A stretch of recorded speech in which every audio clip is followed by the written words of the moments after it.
All right, what's good, peoples? Let me set up, share the stream, get started.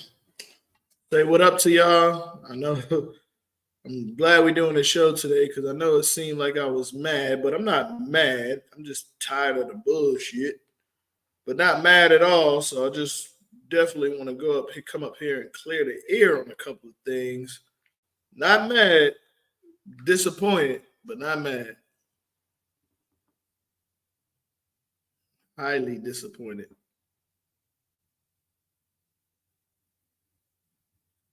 Yeah, don't want to make it seem like I am mad because I'm highly disappointed. Yep, I am not. Just hope everybody had a good day. It's been a long day for me. Lost my darn keys in the bowling alley. We got special guest Antonio Williams coming up here. We're going to just talk some Atlanta bowling. Also going to talk, of course, we're going to continue on what happened this past weekend um, with everything. So, without further ado, I'll make sure he got his camera. Mr. Tony, how's everything going? What's going on with you? Man, appreciate you for joining on to me. Appreciate your patience. Lost my darn keys to this. But that ain't the best. These darn kids, boy. Oh man, I'm just sharing the group real quick, sharing it to the usual spots. How was your day today? Hey man, it was a long one. Yes, it was. That it was. It was very, very long. I look a long one, especially when it's hot and your AC don't work. Ooh. Yeah, I ain't gonna lie. I was my dumb tail accidentally wore sweats today, and I Oh was no, burning. you about like them young boys. Yeah, I had to quickly change. I was like, oh no, this it is way too hot.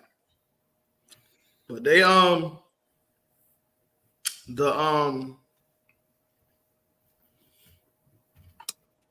I think this was probably one of the hottest days of the year. Like Yeah. Today was hot. And then we had started the Sports Shot Summer League today. I don't know what it Where? Lil Burn. Oh, okay. But don't get me wrong. I enjoy Summer League because it's more relaxed. To me, it's more fun. Yeah. But I don't know what is with these summer leagues and 4 games. I had no idea it was going to be 4 games today. I took off the summer. I was like, see, I needed to work because I went down from 16 to 15 in the middle of the year. Mm-hmm. So, which I would never suggest anybody make a change like that in the middle of the season. Wait to the end of the season. Right. So it's like now I'm just now getting back to how I was bowling before I made the switch. But it took a lot of practice. What up, JoJo? Congrats on the 802. JoJo shot 802 at TNBA Nationals. Congratulations to you, bro. You better do that at the tour stop. You already. All right, so I just finished sharing it, everything. So first and foremost, Mr. Tony, tell us a little bit about your background with Atlanta bowling, because you're originally from Atlanta, correct? Born and raised in the ATL, Freaknik, and all of it. You know what it is. Hold on. I'm glad you mentioned that. Was you around during that? Look, like, you don't have to go into details, but just give us like what was the atmosphere like when it was like when it was leading up to it, like when it's next weekend, like what was that? Look, up into the very first year, I don't think they thought it was going to be as big as it was. because you had everybody coming down. You had that Jack the Rapper and all the celebs, you know, the A-Town rappers, and then you shutting down major streets, Camilton Road, Old National. I mean, you shutting it down.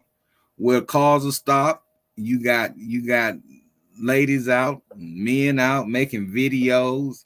I know I had a friend of mine say she saw herself in that Freaknik video. Oh, in the documentary? In the documentary. Oh, like, wow, that's crazy. Man, it was one of them times, man, where life was good. You know what I'm saying? It wasn't all about stresses. I remember bowling in that time, Union City and East Point. Yeah, it was a fun time. It just made me realize how old I am. That's all. You said that's it. Too, I think, like, I didn't watch the documentary, but I heard some stories. I had a lot of family members that was there. To me, and even watching documentaries back then, and me growing up in the late 80s, early 90s, without social media, the world was more freer. Yeah. It was more free. It's like, not to say that you was worried, like not to say that you wanted to do something vulgar or inappropriate or anything like that. Right. But I didn't have to worry about saying the wrong thing unintentionally. Right. You know what I'm saying? The way you do now. Because it's like now everything offends everyone. Right. It's like you got to be politically correct. Yeah, like you can't even call her or her anymore. Like, right. Right. Like when we don't even know how to identify the next person, I think we are doomed. Right. Well, I'm in a business where I work for the state defects, and when we get kids that come in, we have to ask them, how do you want to be addressed? He, she, her. And it gets to the point, like you state, you gotta watch what you say now. Like back in the day, you didn't have to watch what you say. You know, you get that page, you look at it. If it's 911, you stop at the first payphone. Then you can't even find a payphone. Right. I saw a payphone in Cali when I went to California last year. Did it work? I don't know. And I saw a payphone. It was funny, but I did stop and take a picture with it. But right. Hey, look, and ask the youngsters today, what's this? They be like, right. They don't even know what a pager is. Like, right. Beeper. Like that. That is funny. The only time they see a pager is in a hospital. Right. Or at the waiting list at Longhorn, they give you that. They done took all the pages from back in the day. Now they warn you when your table ready. Right. That's exactly the only time you really see them.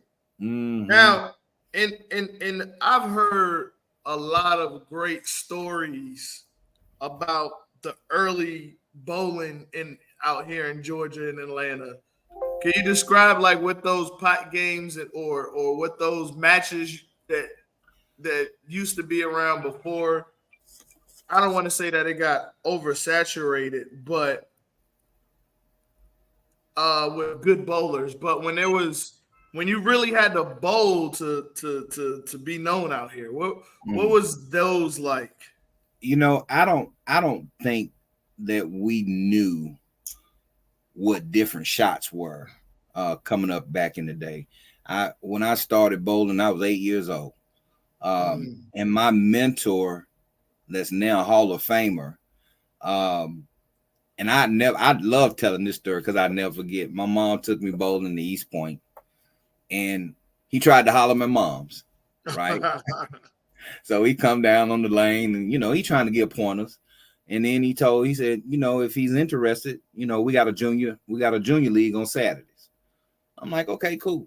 So from that point, his name was Eddie Allen. One of my greatest mentors. At that time, he had the most 300s in Atlanta.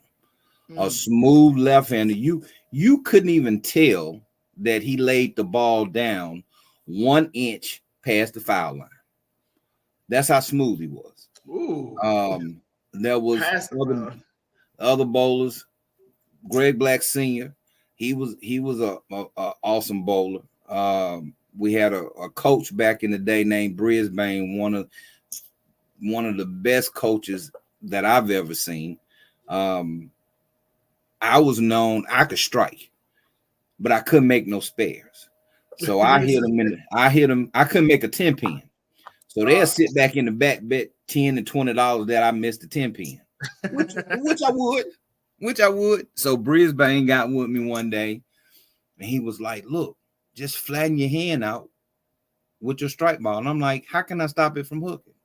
And it was those little bitty things that the people in the bowling community wanted to see the next person,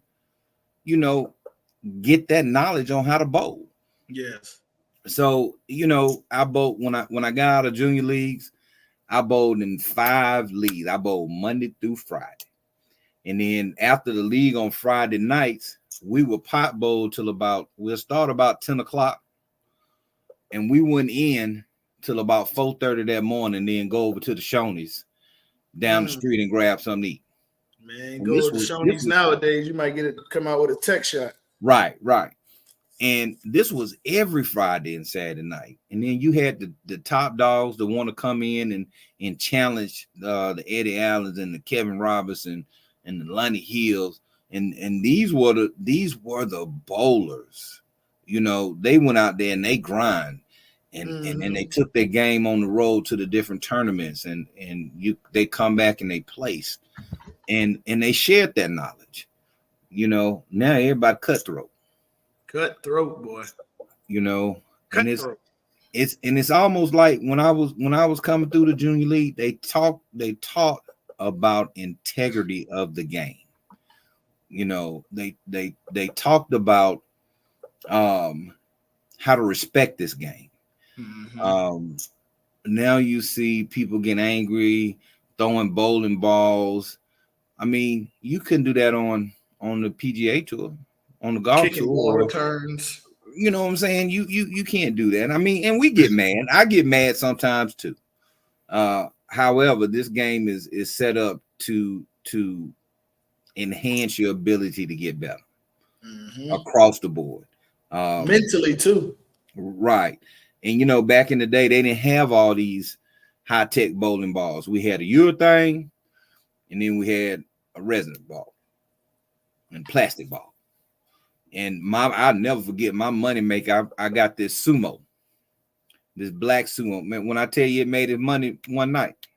And I sit here and think, when I had my daughter, she was 3 months. She was 3 months old. She would come with me. I have her in a carrier. She'll come with me on Friday nights.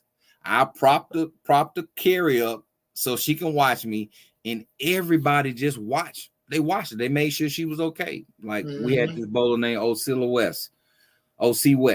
She was the lead secretary at East Point. She loved my daughter. Just always would watch her while I was pot bowling or in leagues. I mean, it's those days I miss. What those pots used to look like? $10 a man, about 20 people in the pot. Look, and some nights after the 5th or 6th game, and I never forget on Friday night, it used to be this guy. They said he owned the land that Six Flags was on back in the day. He'll come in there with a briefcase full of money. And he'll bet. They'll go $100-$200 a game. And then they'll play to the bowl. The bowling alley don't even close. After the bowling alley is after they done shut down at 2 o'clock, we leave about 3:34. They done slid the manager $300-$400 for keeping the bowling alley up. To keep it open. Yeah. And then imagine you bowling 15-20 games. Ain't no oil out there no more. Yeah. Ain't no oil. And then there was this house on Stewart Avenue that everybody used to go. I swear you would have thought it was oil 90 feet down the lane. You couldn't get that ball to move for nothing in the world. But they would go over there in that house and pot bowl, and you would see winning scores of 150s, 160s. Hey, that's how dry. That's how bad that oil was. But they went over there. It was the competition. It was the camaraderie of everybody going and just trying to see who's the best at what we do. Yeah, I think that's what people missing nowadays is that competition. I think people scared to compete. Tyrone did that, going around beating everybody. Nobody want to play no more. Nah, I'm just playing. Tyrone, if you listen, I'm just playing. Tyrone back in that day too. He know what I'm talking about. I think people scared to compete. I think that's why. I think when people realize the competition will make you a better bowler, I think they forget that part. Yeah. Because if you can't do it pot bowling, how you with carefree, right? $10, how you gonna do it when you putting $75, $80 toward a tournament? Right. And I had a great conversation with the GOAT earlier. And we were talking about how a lot of people scared to compete because they're scared to lose. Yeah. Yeah. They don't want to lose. They don't know how to take their losses into lessons. Montreal, I ask you this. How does one person get better? Work. And I give you a prime example. So me and my son, we used to play in basketball, 2K basketball on the PlayStation from the time he was 6 until now. So he would get so mad that I would beat him by 15 and 20 points. He would start crying. I say, son, what are you crying about? Well, you keep beating me, then get better. Point blank, get better. So during his off time, when he come over and visit, he'd be on the game. Now he beat me so bad he won't even play me. I'm like, okay, but who taught you? Right. Who taught you? And that's how we get better. Repetition makes us better people. If we don't have repetition, how you expect your game to get better? Yep. So you gotta live. I remember last season, when I had the time before baby girl was born, it was like one of my goals was to do 3 games a day. Right. I don't care where it was at. I don't care what shot it was. Like you said, just to get that repetition. I don't care how early, how late. My goal was to do 3 games a day. And I'm not talking about league. Like my goal was to do 3 games a day. And during that year that I did it, like I finally broke through, got my first 300, moved on, got an 800, and got honor scores. And the crazy part is I haven't had the time to really do that. But I can see what the downhill is for me when I stop doing it. You know what I'm saying? And the reason why it's hard to get mad nowadays because I understand why I'm like this. Like I haven't been practicing, I haven't been putting in the work in. It's like it's almost like you opening your wallet without going into work. Right. How many 300s you got? I have 6. Oh wow. Okay. I have 6. And the crazy part is all 6 of them I have 6 300s and 2 800s. And all of them so far came from 1 year from when I first got it. Oh, okay. So I had my first one in 2021 of October. No, 2022 of October. And I've been bowling all my life, but I never bowled seriously. My dad was a serious bowler. He used to have me in the bowling alleys, but I didn't know what they were doing. I just thought they were bowling. I ain't know nothing about the money. I ain't know nothing about no pot game. I used to just be in the arcade until he was done, and then me and him bowled together. Right. And he taught me. And I got in the league. The only league I did get into was they used to have this cruise league up north where you just bowl and then you go on a cruise after the season. It was $20 for 36 weeks. Mm-hmm. And at the end of it, we went on a cruise. That's the only league I bowled in. It was nothing serious. So when I came down here to Georgia, that's when I found out about tournaments and everything else. Mm-hmm. Because my first ball I got from Sports Authority. When they used to drill them at Sports Authority, Right. that was where my first bowling ball. 2 holes, no type of layout or nothing. Yep. Just Nope. yeah. And then I was psyched because they put your name on the ball. They subscribe your name. Right. And ask you what color you want. What color? Yep. Right. They had like the Astro one. They had the one with the fireball on it. Yeah, they was. Right. I couldn't even tell you. It was ebonite. That's all it was. Right. Right. Now I tell you, I got two 300s and 2 800s, and I tell you, back in the day, and it's funny that y'all talked about the USBC and the league dues, and when it was ABC, American Bowling Congress or something like that, they gave you a ring for every 299 and 300 that you bought. So I'm sure you know Ike Reese. Yes. Ike Reese had rings all over his fingers. Eddie Allen had rings all over his fingers because they was giving away. Now it's like you get one per lifetime. Mm-hmm. And I'm like, okay, yeah. And it made me think about it. Where is that money going? Hey, I'm gonna keep it a buck with you.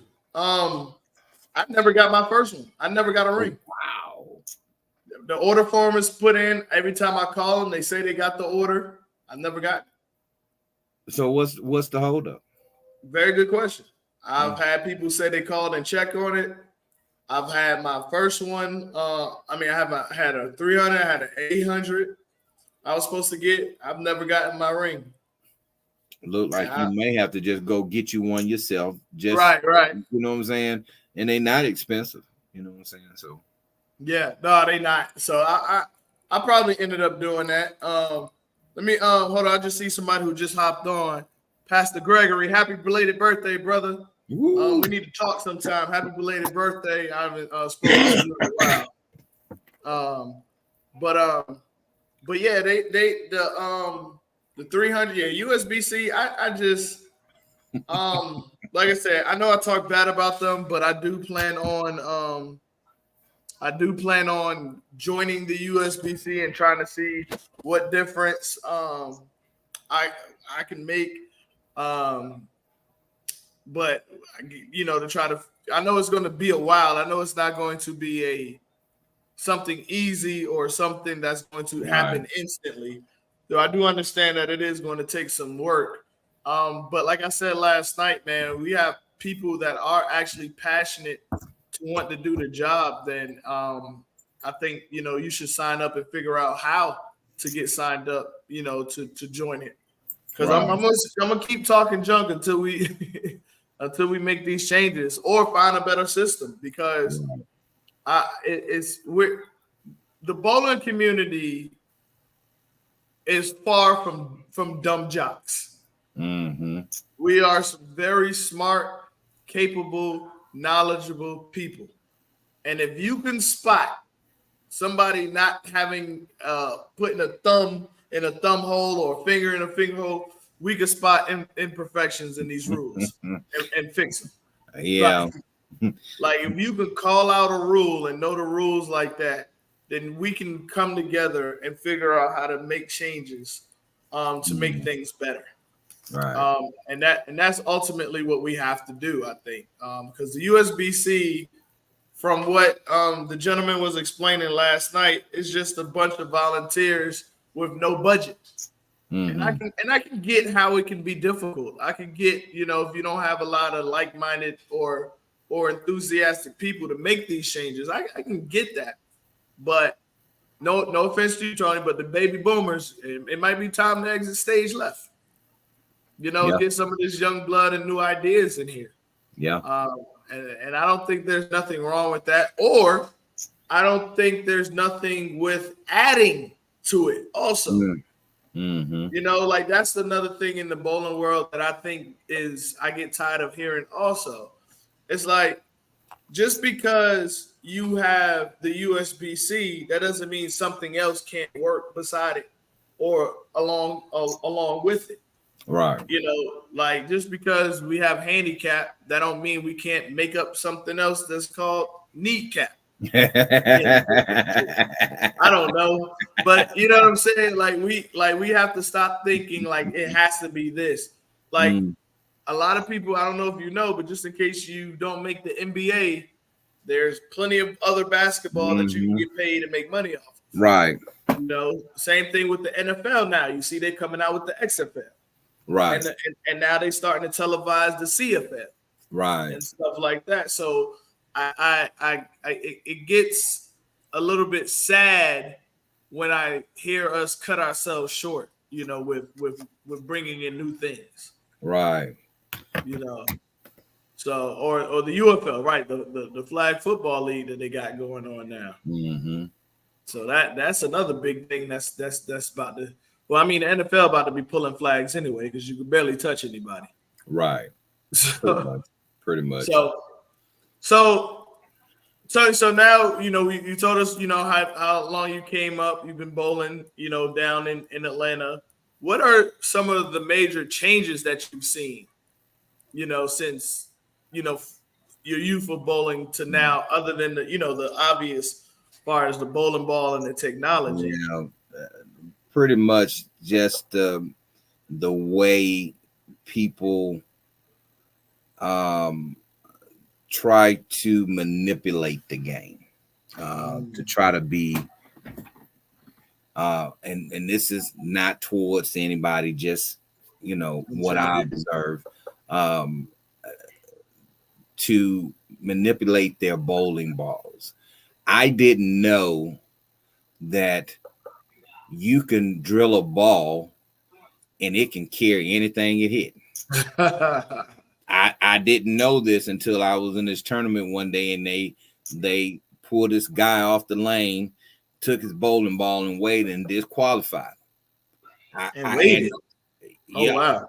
waited, did something to it because he was, I think he went 290, 300, 290. Okay, cool. I mean, you got game like that, but the way the pins were bouncing off the walls and Oh carrying, wow. and they pulled the guy at the pro shop. They weighed his ball up and was like, "Is he legally drilled?" And they disqualified him. I didn't know that.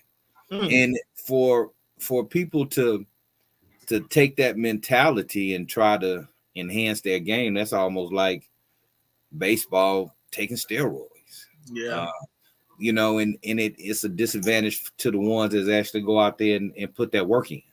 Yeah. You know, so that, and you know, of course, the lanes and them changing that rule. I used to have a thumb hole in a weight hole in my ball until they changed the rule. So I had to Yeah. go get all my stuff re-drilled. But you know, I guess that's the checks and balances that need to take place. And I think that the checks and balances worked well this past weekend to I ensure that, you know. definitely agree.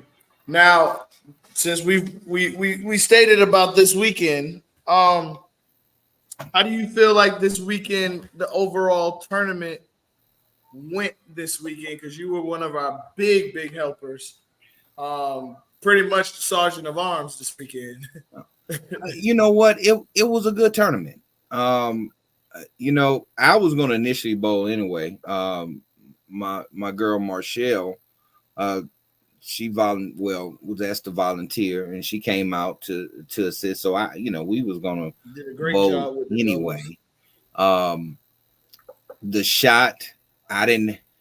I guess now for me, I have the right equipment to play the lane conditions. Mhm. I'm not familiar with all the different lane conditions. Even when Ed gave me the shot. Matter of fact, before that, when we got there about I don't know, 10 to 9, and I guess the manager was just pulling up, And we sat out there and talked, and he was like, I got my guys to make sure that everything is okay, the equipment is right, we ordered the lanes, da da da da da, and we put this out there, and I'm like, okay, it sounds like you all prepared for this tournament today. For me, I thought the shot was pretty decent. He said it was a modified house shot. Then you all say it was 6-1. And I don't know what all that means, but then you say it's a sports shot, but the scores didn't reflect that it was a bad shot. Because the top people that placed, they was over. You're not going to be able to walk in every house and everybody shoot good. It's just not going to happen. And I thought it went very well. Especially that first squad. The first squad went. Oh yeah, the first squad went through without a hinge. Yeah, the first squad was finished on time. Mm-hmm. Even yeah. Compared to last year. Yeah. And last year was a learning experience. What not to do. Yeah, last year was good once we got started, but to get us started was right. was to get us started. Because even last year, I gotta big up a lot of the bowlers because we had that lane breakdown. Yep. And everybody was working together to put people on their lanes to keep it moving. Yeah. And we can't, and that's exactly what you're supposed to do as a community, is when you see things happening that is out of anyone's control. Yeah. Is we make matters. And I want to big up and applaud everyone, with their, diligence to make it happen. I remember Cassandra was one of them. I can't remember who else was on her pair, but I know Cassandra Lewis was helping guide people to get on the other lanes so we could, because there was nothing they could do to fix that lane, but it was definitely a learning experience for that check-in process. But this check-in process and even the first squad went pretty well. Yeah. I thought the whole tournament went good. We got the scores in on time. I think the second squad may have started about 3:15ish, maybe 3:20. It was a little bit later than that. Yeah. But it wasn't one of those long waits. No. Everybody got the scores in, and that was good. And then even the sign up for the second shift. I thought was pretty well. And that's when I started in the first squad. Yeah, and that's when I started to help out as well, and just kind of guiding people. We had people come into the room, no registration sheet. Okay, let's get registrations out here.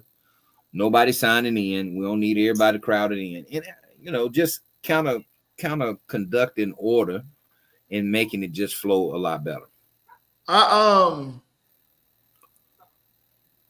want to ask you too, because we didn't really talk about it the last 2 days. Mm-hmm. Can you explain what was on the sign-in sheet at the top? Which part? As far as the average part? Dang. Yeah. No, the verbiage of what your 20 21. No. So I wish I had a copy of it. I don't. But on top where it has basically disclosure, the disclaimer. Yes. The disclaimer that the tournament director has the right to make any changes according or something to the nature that he sees fits to keep the integrity of the game or something like that. Right. And he made that actually comment, that statement on the mic before we got started. Yep. That the tournament director has the right to make any changes that he sees fits to, So yeah, and then you had to sign. So when you sign it, you acknowledged that you agree to what the verbiage stated. So yeah. And most people don't have a problem with it because there's no ill intent. Right. So There's no here. So as we go on to the second squad, mm-hmm. and we finish the registration. Yeah. I come in the room. Yeah. I sit across from you pretty much. Yeah. Putting the brackets in, and me and you start having a conversation, and I tell you, there's a night. No, I kind of ask sarcastically. There's a 94 average bowler here. Yeah. Something to that nature. Yeah. And it was almost like the Jumanji game opened up and all hell broke loose. Right. After that comment. And I was in and out and just making sure that everybody had what they needed. I think I was on the mic majority of the time. I passed out the lead sheets and everything, and just ensuring that everything was good. I first caught wind, just overhearing, as I'm walking and pulling the sheets, and I heard the same thing, a 94. I'm like, okay, that doesn't really mean anything. You got a 94. Go out there and bowl. Good luck. I thought nothing behind it. I didn't get any impression behind it. It's just they wanted to bowl. That's pretty much the gist of it. Yeah. Until that first and second game came out and they shot 290 something with handicap, and I'm like, wow. Yeah. I'm like, wow. That's gonna be a problem. And then I hear chatter across all the lanes. It's like a domino effect. Wow, they shot 290. They shot 260. And that we ain't got a chance. And I'm like, okay. And then the third, fourth game, it's like the chatter turned into a roar. And it's like, okay, what do you do in a situation like this? At this point, and don't let me back up. Throughout the course of the second shift, averages are still being verified. So and the reason why that is happening is because people aren't pre-registering. Right. And I think one of the biggest voices that we have in our bowling community voiced his opinion. It wasn't a follow me type opinion because it was already put out in the atmosphere. Yeah. But it was an opinion to let me share what everybody else is sharing. But let me be heard. Now, let me ask you this. Before that opinion was shared loudly, everyone was pretty much done. Yeah. But before that opinion was pretty much shared, what was going on in the room? How can we uphold the integrity of this game? Having that conversation on what's this average really looks like. Yeah. Let's verify and re-verify. Let's make sure that we're doing the right thing before we make any impulse decisions. Right. An in-depth conversation took place. It wasn't an automatic decision. It was, look, what needs to happen, and everybody in the room had voiced their opinion. But at the end of the day, the tournament director makes the final decision. And I think also too in those comments, we knew something before. I think especially well before that opinion was shared loudly, well before they ended. We knew, because I remember you saying it a couple of times. We got to do something. Yeah. We got to do. I remember you saying that a couple of times. We got to do something. Something got to be done. We got to make a hard decision here. Like I remember that just kept being said. And when that kept being said in the room, I think that's what made the chatter even louder. Yeah. Because it was almost like they could hear our conversation. Right. Right. You know, I think they knew when we closed the door that something needed to happen. Especially not only just closing, especially when we locked the door Yeah. and wouldn't Yeah. allow nobody to come in. Yeah. And I think when I went out to the bathroom, you know, there was little huddles. Yeah. You know, little group of people here, 6 here, 8 here. I think I can't think of the gentleman's name, the light-skinned young brother. Him and his little crew was outside, and that was the biggest chatter. If this happens and they pay out, I'd never bowl in a tournament. I'd never do this. And this was the chatter in all of these huddles. So yeah, something needed to be done. I thought the end result was, well, let me back up. Before the end result, I thought the option that was put out on the table was a good option. The disqualify or re-rate. I thought that was a perfect option. However, yeah. However, I guess that really wasn't an option for them. Well, for the first gentleman, he took it. Yeah. Because, and I felt from him he was genuine. Yeah. Both times he came back in the room. Yeah. Well, I think he got a whiff of something the second time he came back. What something, because he was elevated probably 1.5 to 2. He wasn't as calm as he was the first time. Yeah, he took it the first time, but when he came back the second time, it's almost like somebody put something in his ear.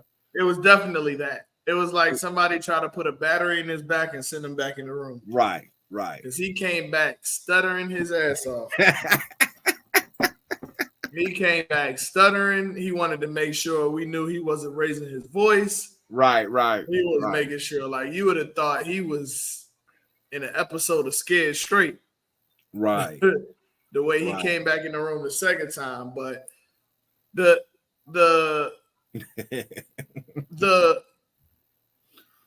issue that I have that I seen today was there was a report and somebody put out a status that said we took their lowest handicap and we did nothing about it.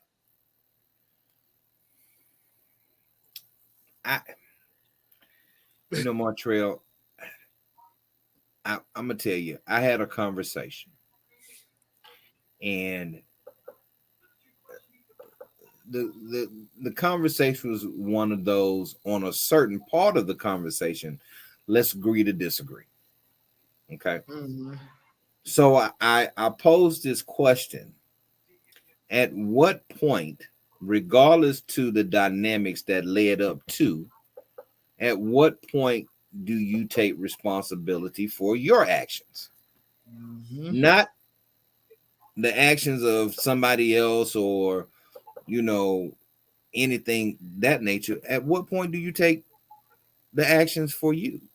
Yeah. Because if you knew that you had been re-rated twice, do you come forth and say, look, I was re-rated twice, I don't want to be rated the third time, so what do we need to do? Now, let's got a question for you, because I want to clear up some things, because I'm glad you're on. We're gonna have Tyrone on probably Friday, and I'm gonna ask him the same question, because y'all been around the bowling, y'all been around the sport a while. correct me if I'm wrong, but unlike other sports, because other sports you don't really have to. There's not really anything that you have to verify with other sports, other than if you're playing youth ball, birth certificate, make sure your kid is of age Mm-hmm. for that group. Mm-hmm. But bowling has kind of like relied on an honor code. Mm-hmm. Am I assuming that's correct? That is correct. So it's almost like an unwritten rule, from my understanding, that if you average over 20 pins, and I don't want to say an unwritten rule because it is a written rule, but if you averaged over 20 pins, you're supposed to report that, regardless of being axed or not. Because the situation this weekend, it was 50 pins, Right. Right. which I don't care who you are. That is a big difference. And I see Jamel said it, It's he 10. understands it to be over 10. Yeah. But a 50 pin difference, I don't care what kind of bowler you are, that is a huge difference. Yeah. I don't care if you're going from 100 to 150. I don't care if you're going from 150 to 200, from 200 to 250. That's a big jump. Right. And I see people in the comments saying, they thought it was 10 pins. Yeah. Because that was what my understanding was. You don't have to be told certain things when going to the tournament. Now, granted, we do give grace for people who are new. Right. But the grace for this new person wasn't granted because of her mouth. Right. Yeah. Yeah. That played a huge part. Especially when you brag and you boast about what you have done the last couple of weeks. And to your point about the pins, I remember bowling in this tournament in Biloxi. I was bowling 3 leagues. I had a 202, a 208, and a 214. I don't keep up with the book average. I just always put 210. Mm-hmm. Well, it wasn't an issue, but it was correct. It came back to me, Mr. Williams, instead of those 3 pins, you get 2. What happened? Oh, you got a high book average of 214. My bad. But we only talking about a less than 10 pin difference, right? Which could be corrected. But then when you're referring to, and then somebody brought to my attention, well, the 148 was at the end of the league. Well, that's still the 2023 average. I don't care how you put it. I don't care how you want to say it. If the system was set up right, that 148 would have been the book. It would have been automatically updated.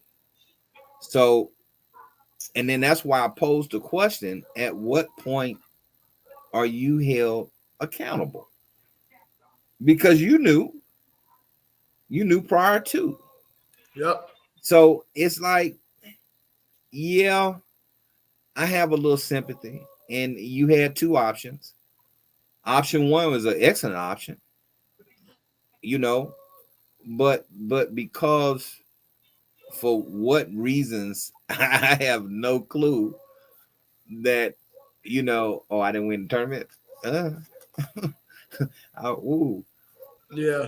You I give you your props. Yeah, because you put on a performance in that office. Yeah, you confident. You confident about your game. As if you put that confidence towards your bowling game, you're gonna be a hell of a bowler. You're gonna be the ball. Truly. Yep. But at the end of the day, the community spoke. I don't think you jeopardize a whole organization for the one person. No, I can see that too. yeah, that's something you can't do. And again, just for the record, I don't I'm not on anybody's sides. I ain't here to take up for the name of the tournament. I'm not here to Right. take up for the young lady. What's right is what's right. It's Yes. that simple. Um, my heart goes out to the situation and for her. Um, but I hope this is one of them teachable moments. Yeah. So the next time we know what we need to do the correct way, and then you can win the correct way. Right. Right. Yeah. Because, like you said, the integrity of the game is based off of the honor system, Right.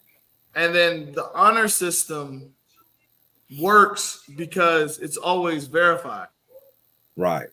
It may not come out today. It may not come out tomorrow, Hmm. but it always comes out and it always corrects itself in the long run. Right. You heard that old saying, what you do in the dark will come to light. Oh yes, it Yeah. will. Yeah. But I tell you, there's another sport, golf, is huge on integrity in the honor system. And I'm a big golfer. I like watching it on TV. And I watched a player accidentally put the wrong score because he got a par, but he put a three and was disqualified. And it was actually an honest mistake. And that's how those checks and balances play out. We ain't as sophisticated as golf, but it plays the same. I've watched people, in league go up there and they leave a 10 pin, and you know how you shoot at 10 pin, that ball go in the gutter and Oh, they and pop kick out a out. 10, Yeah, yeah. and then they give you a spare. And I sit there and watch, and they don't make the correction. Hmm. And I'm like, wow. I mean, yeah, it's a spare, but is that your character? Does that Right. does that Right. tell who you are? And then I look at this person today, and I don't, I don't really have anything to say because I know what your integrity, I know what your character says. Your character tells me based on your actions that you're not an honest person. Yep. So yeah. Yeah, and it's crazy because um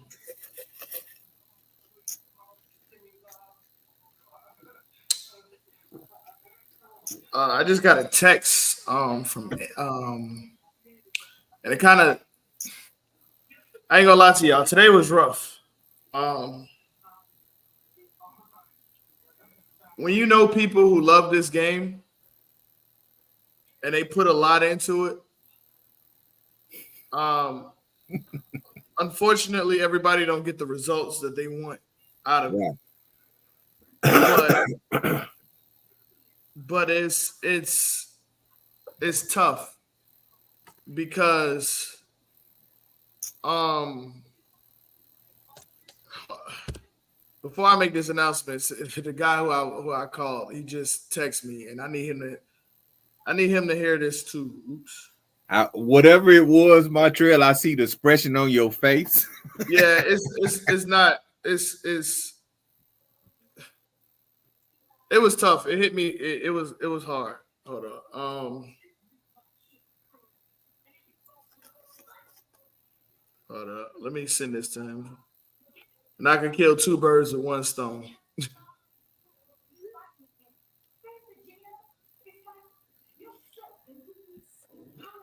But when you know people who have put a lot of work into this game, they care about it. The willingness to help others. Um, I got a text that said there was a shootout at Stars and Strikes tonight. Oh, which one? I think it was Stone Mountain, but Oh everybody. wow. I think it was the last night of Tuesday League, but everybody was fine. From what I seen. Wow. Um, but I used to go on these trips with these older guys, and um, they the ones who introduced me to the military tournament. Mm-hmm. It was, I met Big doing a doubles league. Me and him was partners, and then he introduced me to John and George. And I know a lot of y'all on here know George Gaines, the lefty. Mm. Good guy, man. Every time he's in a bowling alley, you could just tell he loves the game. He's always working on his game. He he gave a lot Mm. to be part of the game, to be, where he was in the game, and he did things the right way. And George Gaines passed this morning. Oh wow! My condolences to his family. Yeah, definitely condolences to his wife. And it was tough because I've been bowling with George and going out of town. We just went to Memphis. We went to Tennessee. Was it Tennessee? Um, I think it was Tennessee. We've been to Florida, Mm-hmm. Alabama, and I bowled on teams with George. I've won money with George. We've ate, had lunch. George was a good dude, man. George was a real good dude, and and anybody who knows him and bowled with him, he loved bowling. Mm-hmm. And he worked. He was at the bowling factory. He just went up to the bowling factory to work. And I talked to him Monday, and he was telling me, he was like, "Man, I'm so excited for this upcoming season. I've been working on this stuff. I'm ready for it to come into fruition." Like George was he was in the bowling alley as much as I was practicing. Mm-hmm. So a lot of times when you see certain people, and George will forever, I will make sure George will forever be in memory because George put in that work. Right. He was a lefty. He he Me and him took lessons around the same time, and I was getting frustrated because I'm not gonna lie, I was looking for the instant results because I worked so hard. You know what I'm saying? So like, not that I worked hard, but I had worked hard to get to a point.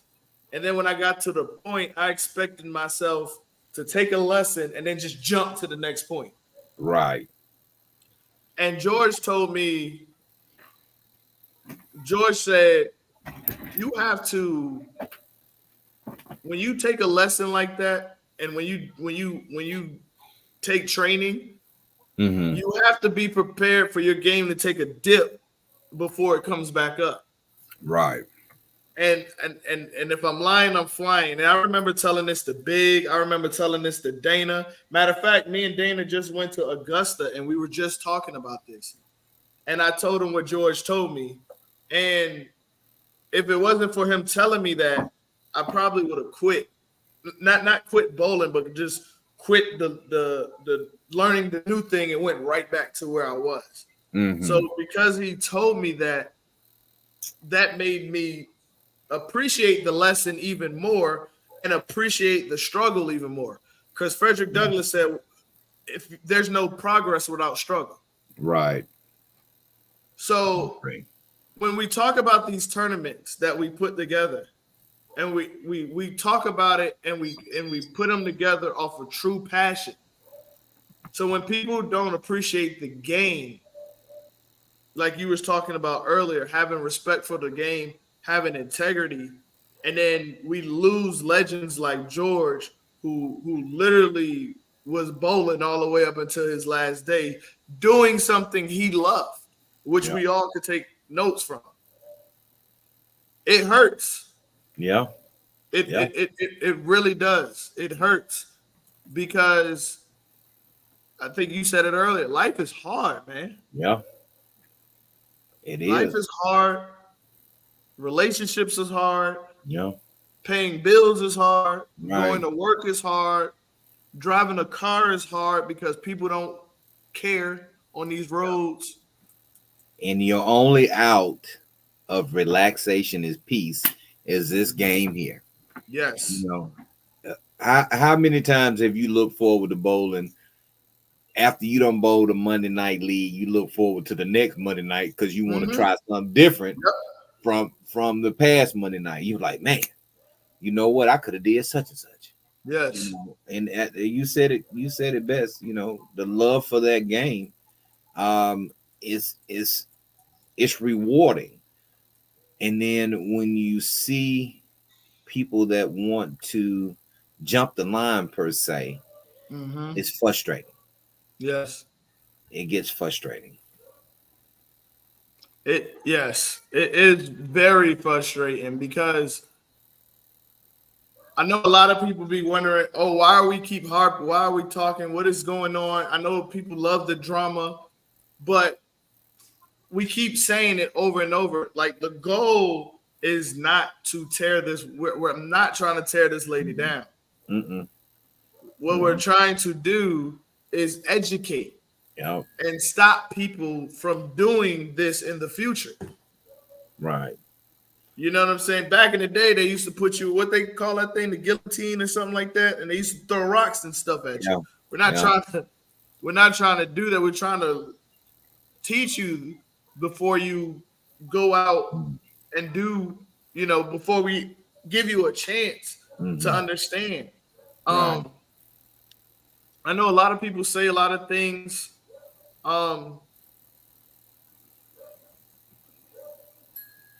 A lot of people, how can I word this? A lot of people don't understand what other people are going through. You just don't know. Right. Yeah, I don't know if people follow me that much, but it's no secret. I'm a disabled vet. Mental health, diagnosed with depression. But my depression doesn't come from a something that necessarily happened to me initially. My depression comes from the love that I have that I know I'll never get back, that I love for this world. The love that I have for people that I may not ever get back. You know what I'm saying? Like, that's where my depression comes from. My depression comes from, I got to teach my daughter that everybody ain't her friend. Yeah. Yeah. I got to teach my daughter who's going to college, hey, if you go to a party, make sure you know where those exits are. Like, the pain that you have to teach a little boy, a little girl, the dangers of the world. Yeah. That's where my depression comes from, is that this world don't love itself. Right. You know what I'm saying? So when y'all see me snapping and on Facebook and stuff, that just comes from the love that I have for y'all to put this together. Understand, we put our own dollars up. Yeah. Guarantee that prize. And you've seen tournament directors come on this show and say they will never do that. So the love that I have for y'all and the people, I understand everybody ain't gonna love me back the same. But the only thing we can ask from y'all to do is respect the game. Right. Right. Like, I hate to say it, it's not about the money, but some people only have this game. Right. You know, I know a man that works 20. I'm not going to say his name, but I remember going out to the bowling alley, and it was around bowl season. So a bunch of college football games was on. We just finished a Ty Tillery's tournament. So then a couple of us decided to pot bowl afterwards. So after we pot bowl, everybody's leaving. And I noticed the guy who was pot bowling with us, he didn't leave. He sat back down. And I was like, yo, you're not going home? Everybody leaving. And he just turned and looked at me and said, I ain't got nowhere to go. Like, he said, nobody's at home. I'd rather be here and watch the game. At least think I'm around people. and we stayed and we watched the game with them. We just stayed and talked to them. So it's like when y'all tear down these people and these tournaments and these things, the people that are going, you don't know that might be all they have. Right. You know, some people don't have big families. You don't realize that somebody consider you family just because they see you every Monday, Tuesday, Thursday, whatever. Like, so when we talk about and we're sharing the information on this game, it's to stay alive because unfortunately, we can all be real. This game is already on a downward slope because it's not mentioned or picked up as other sports. So it's not to tear it down or not even to, you know, shed light, but it's just to protect what Tony has built, what his name OG West built, what Ike Reese built, you know, what Tyrone Stevens is building to keep this thing going, you know, like I tell people all the time, like your kids that be bowling, like they know who Tyrone Stevens is. My sons, they know who that is. They may not ever meet LeBron James. They may not ever meet Michael Jordan, but they met somebody who is great in a sport that they play. You know what I'm saying? So when you break these rules, and we're not talking about people who accidentally, yes, we understand accidents happens. We understand people don't know all the rules, so we have to educate them. But when we're teaching these things and you have a mass majority saying the same thing, it's not to hurt you in the long run. You know what I'm saying? So we when we're doing shows like this, and then we're doing tournaments, and those people are volunteering. A lot of people that volunteer in those tournaments, they don't get paid. That's all off the strength.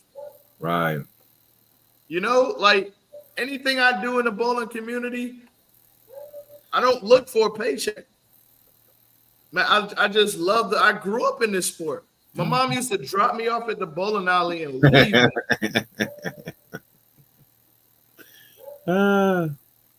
Like he used to drop me off and leave me there.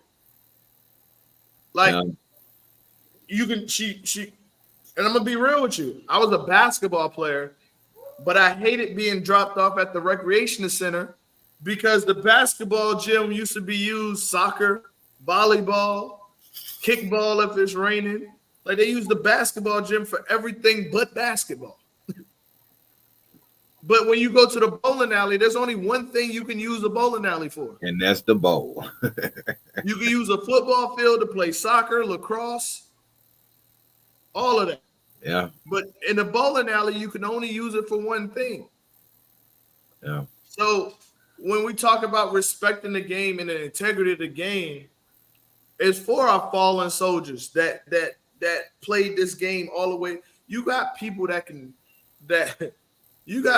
can't even take a long stride step that's still bowling. Look, I've seen them. I've seen them on the walkers in league.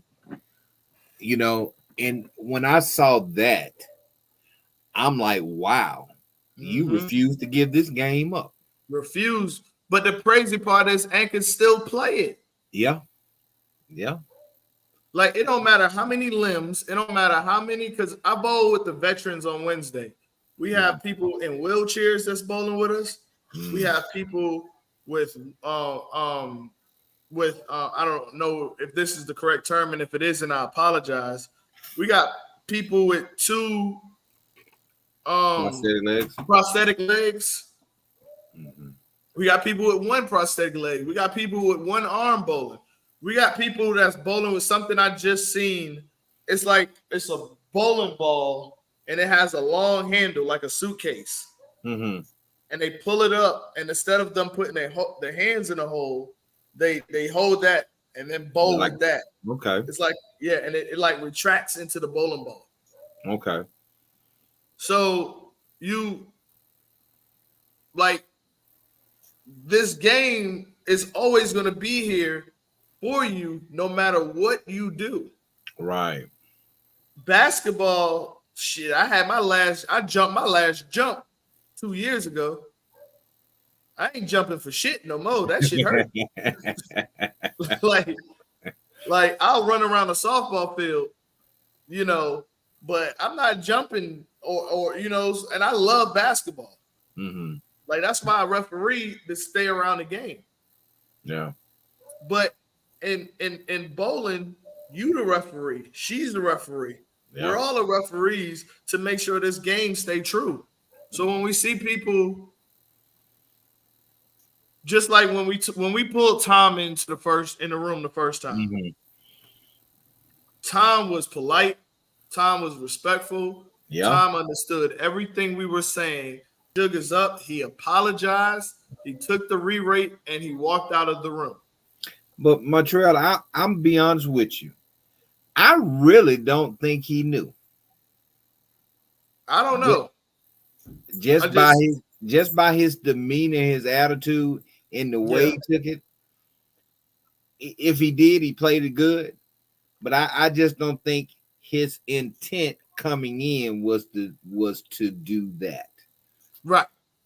And and I don't know because he's stupid. Like, and even with Cheryl, I don't know because I didn't see them bowl. Yeah. At the time, let me say that. At the time, I saw Cheryl. I saw the video because somebody was live, so I did watch the video of the live. I didn't watch the video that Alex posted and clipped up. I mean, I did watch that. Balls. I did watch that. I'm sorry, I did watch his video, but I didn't watch the I watched the full live that he posted first before I saw the clips. So it was certain things that I saw that she was doing that she knew. Yeah. So I can't speak for Tom. But the apology was all I need to know. He's all right. He's all right with me. Right. If I see Tom, hey Tom, how you doing? Everything all right? I have no problem.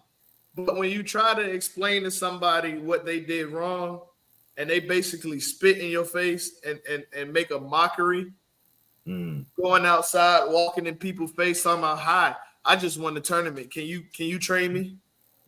Like, it's mad disrespectful.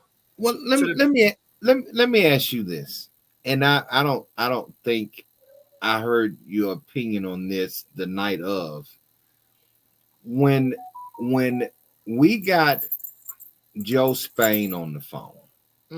What was that thought that ran through your head? There's no need to be on the phone with him. He can't do shit here. That was my. Why are we even entertaining him? Because what there's nothing he has any position to do anywhere, anything that has anything to do with this. There was no need for him to even be on the phone. Right. There was no need for him to like. Ed is a good one because I was like, I have nothing to say to him. What is there to be said? Right. And the reason why is because of the action that she was doing. I was pretty much over it at the time because, as we stated, we were talking about it for a long time. Right. And the night had started to fall. I mean, the daylight had started to fall. It had failed. It was hungry. I told you I kept hearing long on. Yeah, and that was, and but I don't know if you noticed neither. I never left the room pretty much that much after that.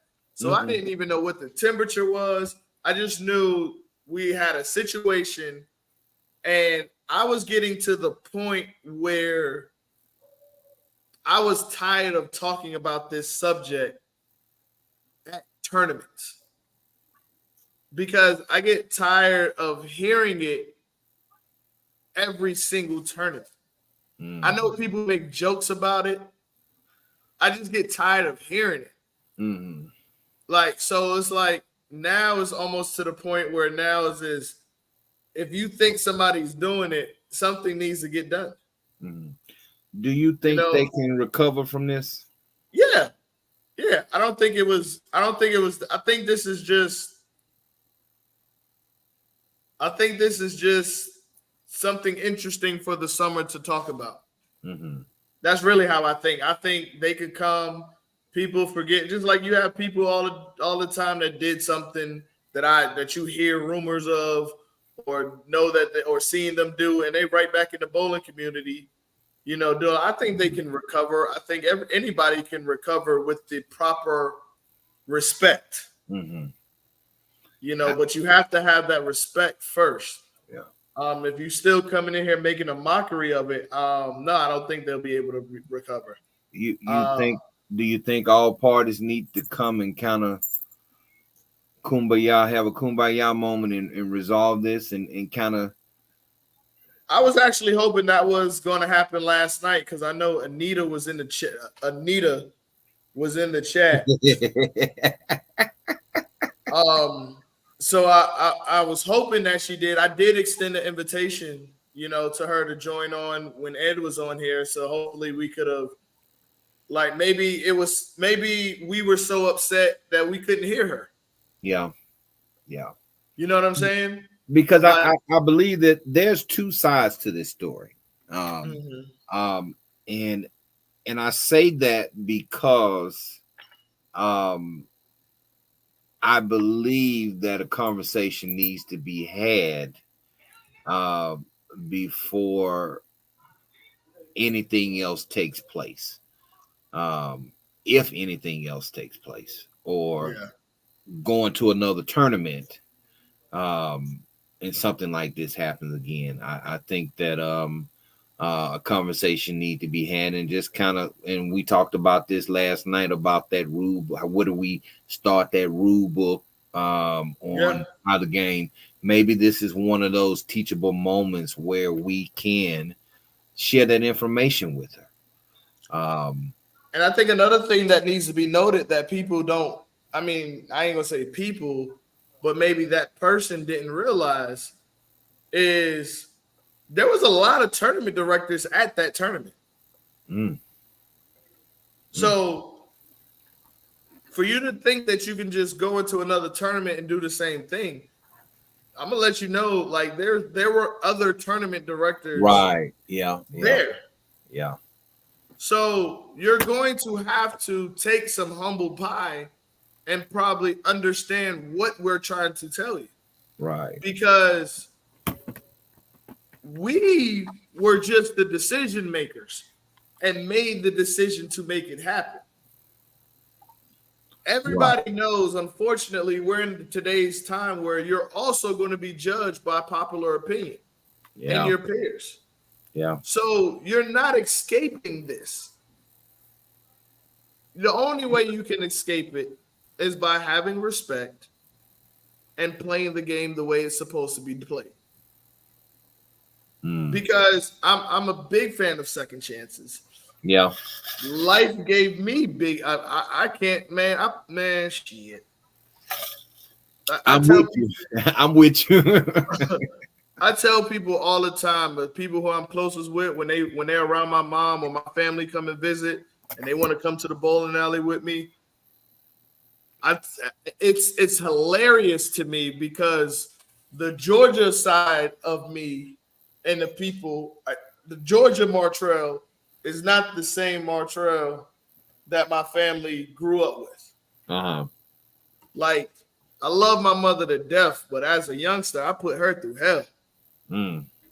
Like, I know this may seem weird to people, but Jesus Christ to me is my mother. My mother gave me so much grace. She still loves me to this day. So when I think of Jesus Christ, I think of my mother. Because I put that lady through hell, y'all. it was to a point where when that doorbell rang, she didn't know who was on the other end of it. Mm. Whether it been the neighbors, the cops, the store owner, the girl down the street, whoever. Mm. You know, and it got to a point where my mother used to check my pockets and my book bag every time I came home and left the house. Wow. So I'm all about second chances, and I'm all about teaching, and I'm all about learning from your mistakes. You know, so I can't sit here and say, oh, she don't deserve, or he don't, or Tom don't deserve, or Cheryl don't deserve another chance, when you looking at a second chance, you're looking Right. at a third chance. You know what I'm saying? So I'm always going to be on the fan of grace, with respect. But I think we can recover from this. I think as a whole, I think this may be a story that, you know, be continued as a laughing matter a couple of months from Mm. now, you Yeah. know, something that's under the rug. But I think the matter is very, very serious because it affected so many people indirectly Right. with relationships, friendships, um, the point of opinion. Yeah. Because I'm not gonna lie, my inbox has been flooded Yeah. since this situation. And the reason why we decided to bring it onto the show was because so many people was talking about it on Facebook. It had to be addressed correctly because one thing I don't care who you like, I don't care if I like you, I don't care if I don't like you. I'm not gonna lie on you Right. to Right. to to get other people to not like you, or it's Right. never that serious to me. Or to build your followers, or Right, in it. right. And you know what? It's funny you said that. People knew that I helped out with the tournament, and what's going on, what happened. I had Mhm, at least 7 to 10 people mhm. wanted to be my friend. And Oh, you ain't friend never get, request. Oh, yeah. yeah. I mean, Mhm, I don't know you like that. And I can literally say my friends on my page, I know you in some kind of shape, form, or fashion, just because you mhm. request. But I'm not with that. I'm no nonsense. Right. I'm just, and Marshall can tell you, I'm not with the BS. I'm a straight shooter, and I'm about what's right. Sometimes we may, and Marshall get mad at me all the time that I give people the benefit of the doubt. Sometimes they just don't know. I guess Mhm, I play devil advocate, but like you said earlier, you gave your mom hell. I can relate. mhm, Because if my dad went there, you know who I know I can take it to the bank gonna be there. My mama gonna be there mhm, at the signing the bond, signing the bond at the courthouse, or coming to pick me up from work, or whatever the case may be. But she always had my back, and God rest her soul to this day. I know that I have to extend that courtesy to other people. Sure, I ain't gonna lie to you. My mama ain't answering no jail call, ain't coming to no jail, ain't visiting no jail. They asked her, "Would you accept the charges?" Only thing you gonna hear is a click. Melvina Bentley ain't going to jail. She ain't doing no time with you. She ain't answering no phone calls. Right, She don't give a right. damn what happened. But I agree with you, Montreal. I believe that in order for us to ensure the integrity of this game, number one, those checks Mhm. and balances got to be in place. Yeah, Um, the community itself need to, you know, hold themselves accountable. Um, like that saying, you see something, you say something. yeah, You ain't no snitch. You just keeping the integrity of the game. yeah, And sometimes that old saying, the truth hurts. Yeah, a lot of people don't know what snitching is either. So ain't Right. nobody getting locked up over none of this shit going on in these bowling alleys unless you stealing money or something, running away Right. with money. Right. It ain't nobody like that word. I hate that word sometimes Yeah. Yeah. I don't because even think they don't even use it no more. But I hope that for everybody that's listening over the last few nights, this again, I think you made a valid point. This ain't no bashing session. yeah, We not bashing you, Miss Cheryl. I would love for you to voice your opinion because this is the platform. Sometimes we don't know stuff, and when it comes out this way, it may seem like you're being bashed, but I promise you, you're not. mm-hmm. Back in the day, yeah, um, sandbagging people that they tried to do it all the time, but people handled it different ways then than they did now. Also too with the situation, like I said, with what happened, and like you said, we're not bashing, but we definitely want to make sure we keep saying the integrity of the game, but I hate to say this like this because, and I mean this with sincerity, it may have just been a case of, hey, something needed to happen. It came across the desk. The way you was acting, you was just made the you was made the example of a problem that should have already been taken care of well before we all got into this game. Right, right.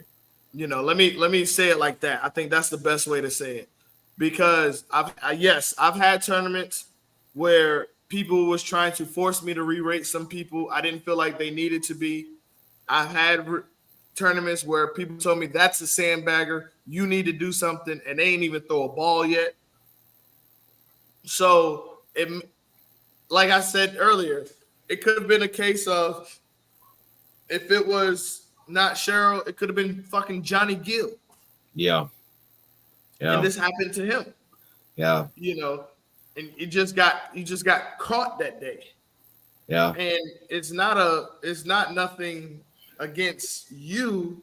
It was against the type of thing. And she may have been taught that. yeah, yeah.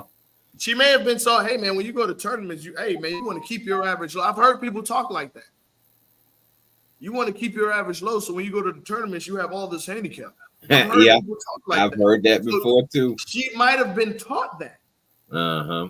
That doesn't make it right, but it doesn't make her completely wrong if you were taught this. Mm. Like I remember when I was in military boot camp when I was younger. I met a guy from Africa. He never saw snow before. And he said where he's from, they don't even believe it exists because the only time they see it is on cartoons. Oh, what? Snow. Oh, wow. So does that mean he's wrong for not knowing what snow is? No. You know what I'm saying? So it's the same thing. If she don't know no better, or Tom didn't know no better, like you said earlier, do you think Tom actually knew? Let's say Tom didn't know, because where I was sitting and where Tom was standing, his back was kind of turned to me, so I didn't really see his facial expression the whole time when Ed was talking to him. But I do know when he walked out of that room and when he left that day, his face was truly sincere. Yeah, I got that too. He was sincere about what happened. And here's the crazy part where I think it's funny because just hypothetically, I wonder what would have happened if we would have talked to Cheryl first and then Tom. Because would Tom had gotten that same deal? We don't know. Would be like, you know what? Fuck DQ everybody. Right. Like it could have turned out that way. Yeah. But the grace she got could have been held from Tom. you know, and because he was the first one we talked to before her. You know, so with him being sincere, and we was like, whoa, well that went well. Cheryl Williams to the Cheryl Washington to the tournament office, and when she acted the way she acted versus the way Tom acted, it was night and day. Let's be real, it pissed all of us off. Yeah, and I think that was the biggest thing. I mean, because I like I said, I think she would have took the re-rate, and then it was like, in of the famous to be GOAT, already GOAT, who you said earlier, you got to be humble. You have to be humble. Yeah. Because if not, things like this will take place. Yeah. And it will take off like it has. Yeah. Yeah. Like you said, you had 7 to 10 people. It got to the point where I'm answering phone call after phone call, text after text. Bowling alley, I just was in there, somebody just asking, and like it's not as big of a community as people think, because the word get around quick. Yeah. Yeah. Like lies get spread, and any this platform that was created is to clear up a lot of misconceptions of a lot of things, especially with our sport. Yeah. Like, I'm hoping that people who don't watch or do bowling or are part of bowling and come, they can see it, and now they know, okay, I know I need to find out what sandbagging is, so I don't never do that shit. They've been talking about this for a couple of days. Right. You know what I'm saying? Yeah. Yeah. But and it's just like the attitude of it, like I said, was what was crazy. But we could have, and I'm openly admitting, the decision could have been made based off of anger.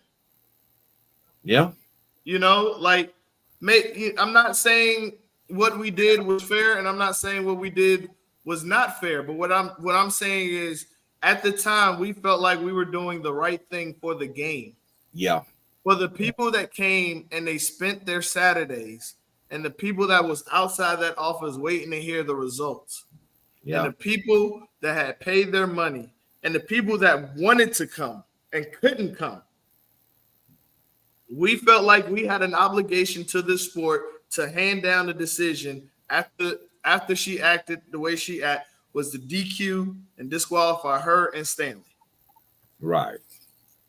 Right. And that decision could have came based off anger of how she acted. Yeah. Yeah. And I'm not going to sit here and say that it could not have went better, or it couldn't have went a different way, because it could have on both of our sides. Mm-hmm. Because we could have easily said, Cheryl, maybe come back. Maybe it's something you're not understanding. Come back. I don't want you to leave upset. Come back. Right. We could have did that. Right. Like, there's 1,000 things we could have done better. Yeah. But that's with every situation that happened. I believe the kind of, okay, I'm done with it point was her representative that came in and started speaking. Him too. Yeah, he was. Yeah. He was the nail in the coffin for real with the information he was giving. Yeah. Yeah. Yeah. Because once he said this happened, she done got re-rated twice. Oh shit. Yeah. Case closed. Yeah. Yeah, pretty much. And I'm sitting there and I'm listening, and I'm trying to imagine what she's thinking when he said that. Man, can you shut your damn? Yeah, he sounded like, damn, boy. You know, you just said that out loud. Right. I hope we progress and get past this. Because I'm tired of people that I don't know calling me and asking me questions. Yes. What happened? I promise you. Calling you a messenger, boy. I'm like, right. You will. I'm sure if you in that clit in any bowling alley in the Metro Atlanta, you gonna know. Mm-hmm. You go to any one of the tournaments, you gonna know. So just hold tight, sit back, watch the show. Yeah, Um, because it was like, and if you are watching, send this the last three shows to your favorite sandbagger. Let them watch and let them know, like, yeah, yo, we starting to be on to you. yeah, Like we about to start kicking you out. And I'm gonna be real with you. I'm gonna implement a new rule. If you've been doing this game and you over 50 and you get caught sandbagging, dude, I'm yo, like you shouldn't even be allowed to bowl no more. Mhm. Because you Somebody still said we should start a book. yeah, Start EK said we should start a database. yeah, or even start banning them from tournaments in the metro tournaments. Yeah. Oh, Because go best ahead. believe, like I said, like I constantly say, I am in a chat where not a Facebook group. We are in a chat where we actively talk all the time with tournament directors from Georgia, South Carolina, and North Carolina. Mm-hmm. And if you do something in North Carolina and you do something in South Carolina, I know. So if I Right. see prime example, one of my tournaments, me and Clyde did, I think it was a 2 squad tournament, I think we did. We got a phone call that a gentleman, and I forgot his name. We got a phone call. Hey, such and such may be coming down there to your tournament. I just had to re-rate him to blah blah blah.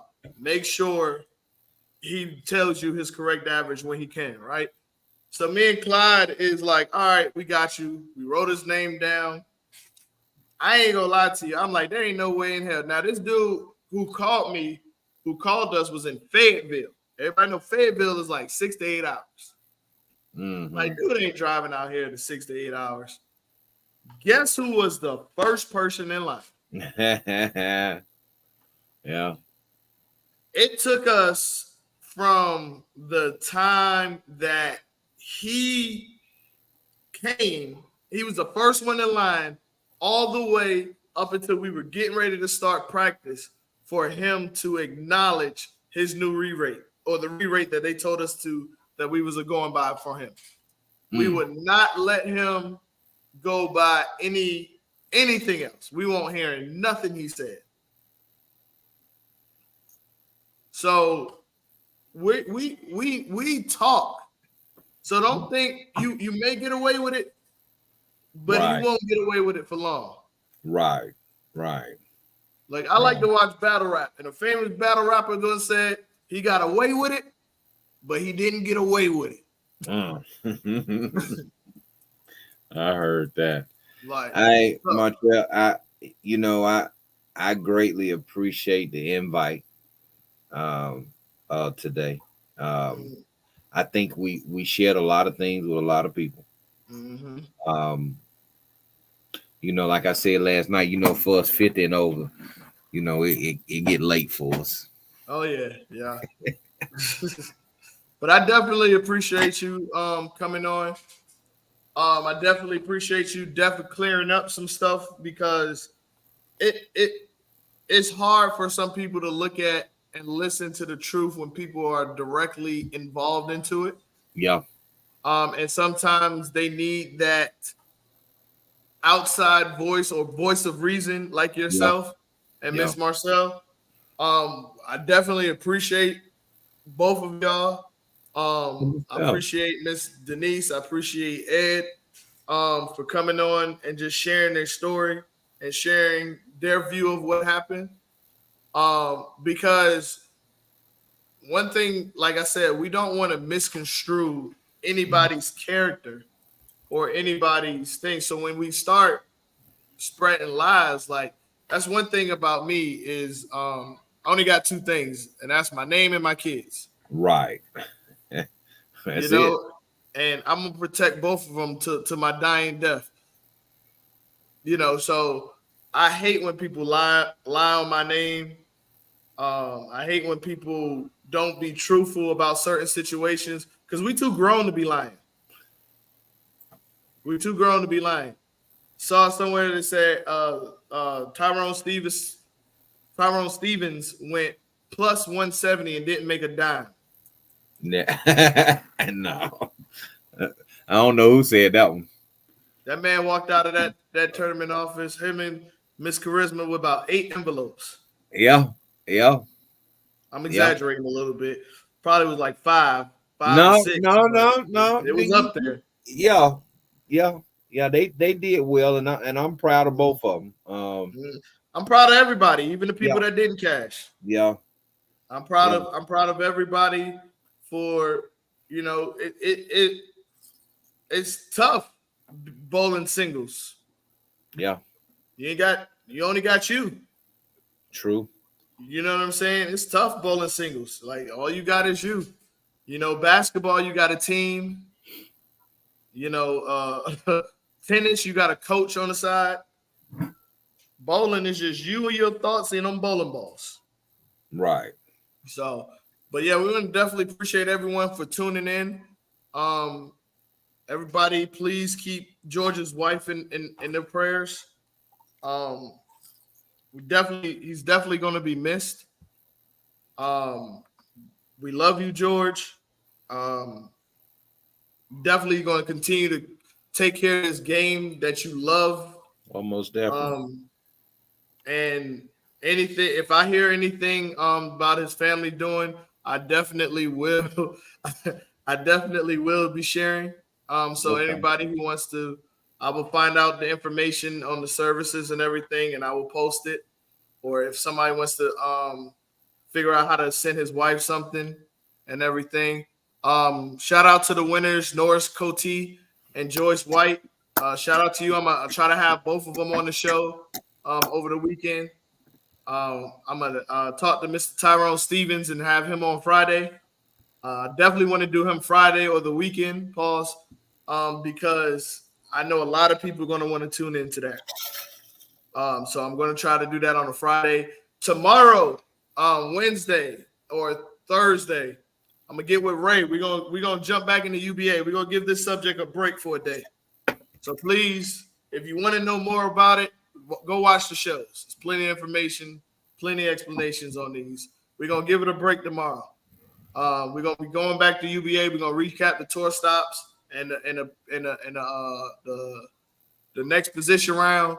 And then we're also going to talk about district. There's new teams that's coming.